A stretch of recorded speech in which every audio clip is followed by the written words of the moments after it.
Jameson runs in miles and burns C number of calories.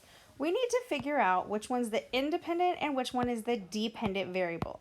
So I need to decide which one affects the other. So I know that the more I run, the more calories I burn. So the running of the miles is going to affect the how many calories are burned. So the independent variable is going to be the miles ran, and the dependent variable will be the calories burned. Okay, let's look at number 2. The more hours Brady practices, the better his test grade will be. So his test grade is affected by the hours he practices. So my independent variable is the hours studied or practiced, either one, and the dependent variable is his test grade. Okay, looking at number 3. Michael pays $8.99 per month for his Netflix subscription, which we're all watching a lot of right now. So he's paying $8.99 per month. So we're talking about his bill and his months. So to figure out how much he's going to pay total, we need to know how many months he's got this subscription. So my independent variable is the months, and the dependent variable is the total cost. Okay, we're going to do this popcorn one. Each bag of popcorn costs $6 at the football game. So we're talking about our bags of popcorn and our cost. Well, how much is it going to cost? Well, it depends on how many bags of popcorn I buy. So the independent variable is the bags of popcorn. And the dependent variable would be the total cost that I spend on popcorn, which I love popcorn, so I will be definitely buying it. But that's a lot for a bag of popcorn. Okay, we're going to do one more. I have skipped a few, but the later that Jessie stays up at night, the sleepier she is at school, unless you're doing distance learning. So she stays up at night, the sleepier she is. Well, how late she stays up depends on, that affects how sleepy she is. So the independent variable is how late she stays up.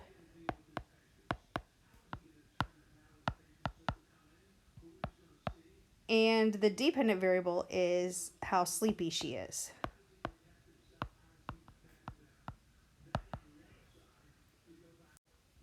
Tables and graphs can also display independent and dependent variables.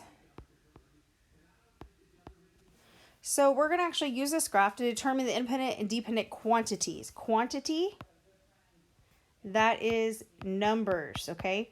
So first of all, that's an S right there. We need to look at what this graph is talking about. We're talking about Paul's weight loss, the number of weeks, and the total pounds lost. So if you look, we're talking about, like, for example, in 3 weeks, he's lost 9 pounds. In 6 weeks, he's lost 18 pounds. In 9 weeks, he's lost 27 pounds. So it seems that our weeks, the longer the weeks are, the more pounds that are lost. And that's exactly right. So which one's the independent and which one's the dependent variable? Well, your X is always your independent, and your Y is always your dependent. One way to remember this is a little trick called dry mix. Okay, dry is your dependent is your Y, and your independent is your X. So your dry mix, your dependent variable is your Y. So in this case, my Y is the total pounds lost, so that's my dependent. And my independent is my X, so that's the number of weeks.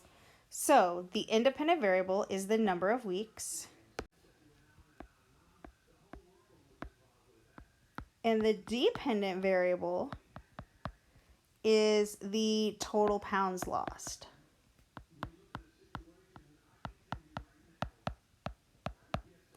So list the independent quantities. So what I would do is I would actually go ahead and make a chart, like an X, Y, and find the coordinates that are graphed. So right here, I have 1, 3, 2, 6,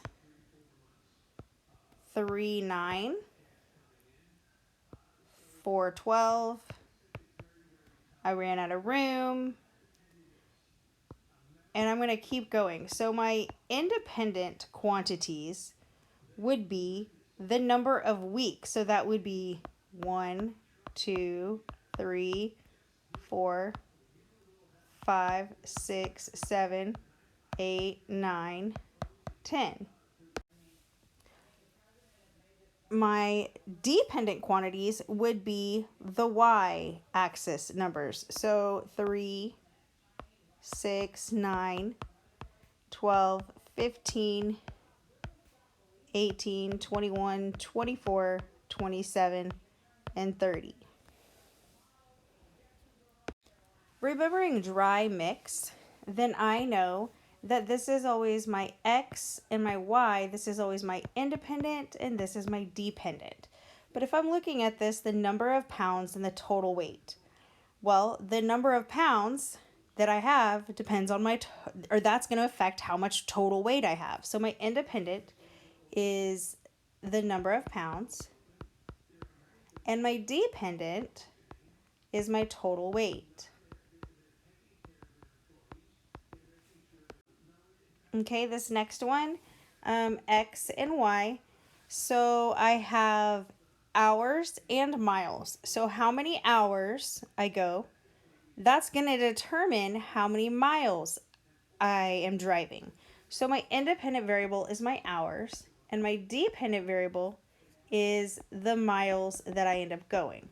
So depending on how long I drive, depends on how far I can go. Okay, months and cost. Well, depending on how many months I have, whatever this is, depends on how the total cost. So my independent variable is the months, and my dependent variable is the cost. Can you figure out what the next three are? For the next one, number of minutes and total words. What would it be if I had which one's the independent and which one's the dependent? I want you to figure out the next three on your own. And I hope you've gotten those right, and I hope this video helped. Bye!